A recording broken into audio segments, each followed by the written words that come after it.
In the era when clean water was only served to the fairer skin, doing clothes you would've thought I had help, but they wasn't satisfied unless I picked the cotton myself.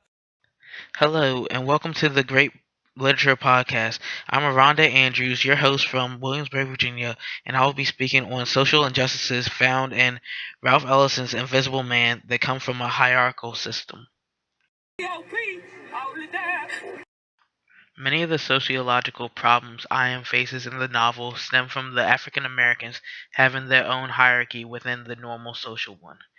Elitist blacks, such as Dr. Bledsoe, only care for keeping their own positions at the top of the food chain. These African Americans would be quick to put down those that they see as a threat to the status quo, such as when Bledsoe leads I.M. to failure after he shows Norton the truth of their society.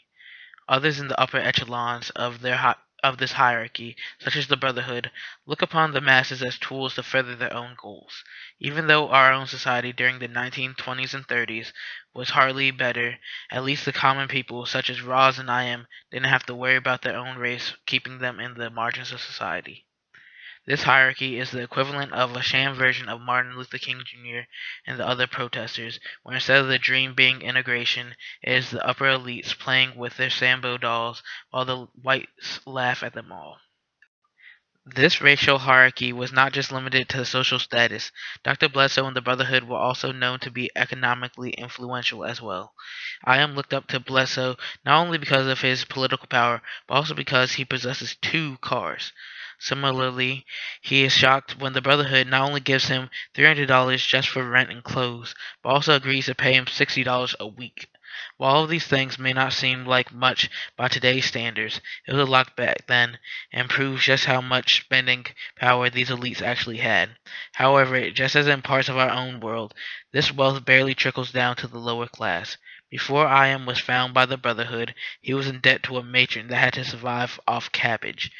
Not to mention that they discovered him at a riot and sided over an eviction.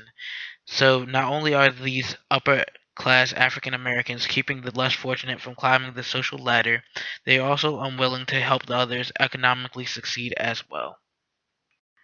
Overall, while there was outright racism and oppression stemming from the whites, the African Americans of Invisible Man were holding themselves back even more.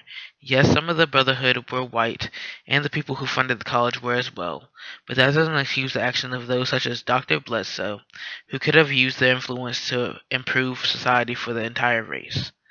I.M. looked up to Bledsoe like he was the next Booker T. Washington or Martin Luther King Jr., but was quickly disillusioned when he found that Bledsoe was just another slave to the whites. Although the elites of the African American hierarchy claim to be fooling their white counterparts, they are being played the same way as they have done to their own race. When the leaders of a group don't have either the right mindset or motives to positively affect the group as a whole. Raised in the era when clean water was only served to the fairer skin, doing clothes you would've thought I had help, but they wasn't satisfied unless I picked the cotton myself. You see, it's broke nigga racism, that's that don't touch anything in the stove, and it's rich nigga racism, that's that come in please buy more. What you want? A Bentley, fur coat, a diamond?